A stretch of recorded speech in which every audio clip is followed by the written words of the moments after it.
spell to force the heart to start the delight. A spell to force the heart to start. Yes, the heart must awaken to the delight. That is the force. A spell to force the heart to start delight. They carry the pride and majesty of the charm, as if they got children. Those who are busy with their thing. They carry the pride and majesty of their charm, as if life's banner on the roads of space, in creation, not only in the spaceless, but in space. They are carrying the banner of triumph, of victory on the roads of life's banner. These God children, of happiness, of joy, of that purity, you see. Ideas were luminous comrades of the soul. Mind played with speech, cast javelins of thought, but needed not these instruments toil to know. To know toil, they were not needed. These instruments of speech and thought, to know toil, there, but needed not these instruments. These instruments, speech and thought. Toil to know. Knowledge was nature's pastime, like the rest.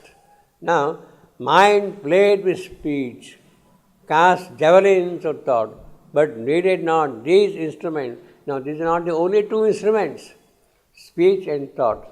They are there in the context of idea, in the context of mind. But then there are other instruments also, of beauty, of love, of power. They are also instruments, which is a separate aspect. Here, the description is about idea. Ideas for numerous comrades of the soul. You see, there is a kind of rapport. Mind means what the idea is doing is reflecting what the soul is visioning. Mind played with speech, cast javelins of thought, but needed not these instruments to toil to know. Knowledge was nature's pastime, like the rest. Knowledge was nature's pastime, like what is the rest? Knowledge is there. What is the rest? Of course, the rest here, in this immediate context would mean speech, thought, knowledge. Here, the line here is, knowledge was nature's pastime like the rest. What was the rest? The rest here, in the immediate context of the sentences, are speech and thought.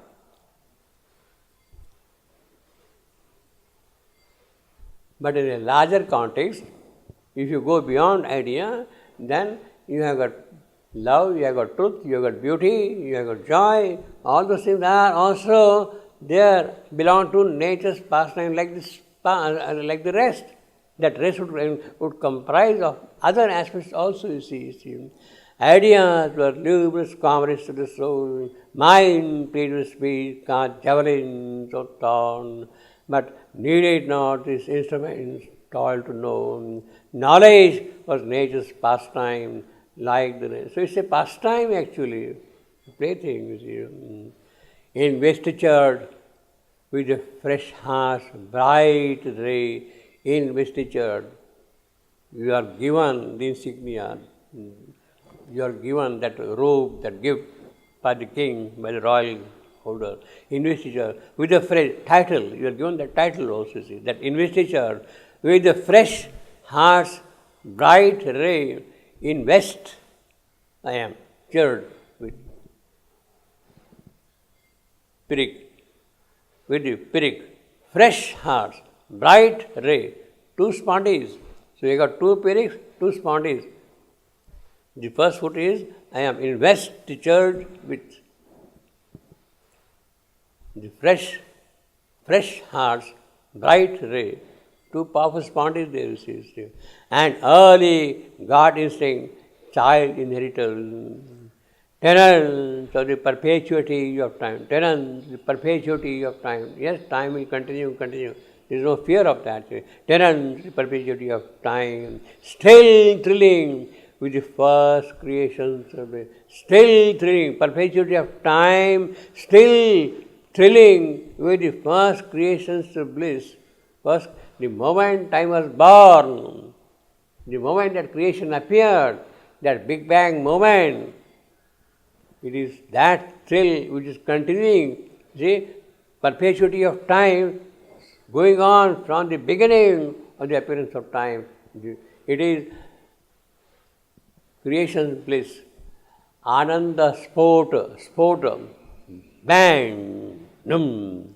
That is how it began. Ananda sport. We talk of Big Bang, but this is the Big Bang of Ananda from which things are moving forward, you see, completely, you see. That is the sport of joy, and it is that beginning which has come out of joy that is being perpetuated in time. And it is that which is being felt, still thrilling. So all these things are now still enjoying, are remembering that beginning of joy, still thrilling with the first creations of bliss, first creation, the moment the Big Bang, the creation appeared, Ananda Spota, this Jagat, this Vishwa has appeared out of the Spota of Ananda, as if the Ananda burst and the creation arose. So that joy which is there, it is being perpetuated by time. You see, perpetuating of time. They steeped existence in their youth of soul. Yes, youth of soul, it does not get aged. It does not become old. It does not become weak in that sense. Youth of soul. They steeped existence in their youth of soul. An exquisite and vehement tyranny. Exquisite tyranny. Yes, if he is a really benevolent master, you accept his tyranny. You accept his orders because you know what he is doing is for your good. You have some sort of a inbuilt faith in him, and you will entirely comply what he is telling you to do. You see that way. You see. Exquisite, vehement tyranny, powerful tyranny, the strong compulsion of the will to stay, to joy, the strong compulsion of the will to joy, pour smiling strains of happiness through the world. Exquisite and vehement tyranny poured smiling strains of happiness. So that's a welcome tyranny. If you are going to get that kind of a stream of happiness through the world, which is a welcome stream, you will accept that thing, you see. An exquisite and vehement tyranny, the strong compulsion of their will to joy, of what he had described earlier. Poured smiling strains of happiness through the world. He is sheer poetry, you see, but how elevating, but at the same time, see the occult content, see the metaphysics which is there behind the whole thing. With such ease and poetry, he is kind of presenting it to you, you see. The metaphysics is extremely powerful here, very deep also. You can write dry books on this thing, but then the poetry has brought a joy, a charm, a loveliness, a sort of an enchantment to the whole description. That is the power of poetry. Pour smiling streams of happiness, pour smiling, that is the spontaneous, it begins with spontaneous. Pour smiling streams, I am, of happy, I am, inner thought, inner spirit, to the world, an anarchist. There reigned a breath of high immune content, a fortunate gate of days in tranquil air. The day itself is moving in a very tranquil air there, in the world of life there, in the world of glorious life. A flood of universal love and peace. That is the gate of days. There reigned a breath of high immune content. It is not affected by anything at all. Immune. A fortunate gate of days in tranquil air. Obviously, it will not be A tranquil air, if it is not a fortunate gate. Fortunate gate implies tranquil air. See, if it is turbulent air, it cannot be fortunate. At the same time, if it is not a fortunate gate, there won't be tranquil air also. See, both of them are opposite. See, fortunate and tranquil, they go together. A flood of universal love and peace. First there was streams being poured down. Now there are floods of universal love rising in this world of life. A sovereignty of tireless sweetness lived.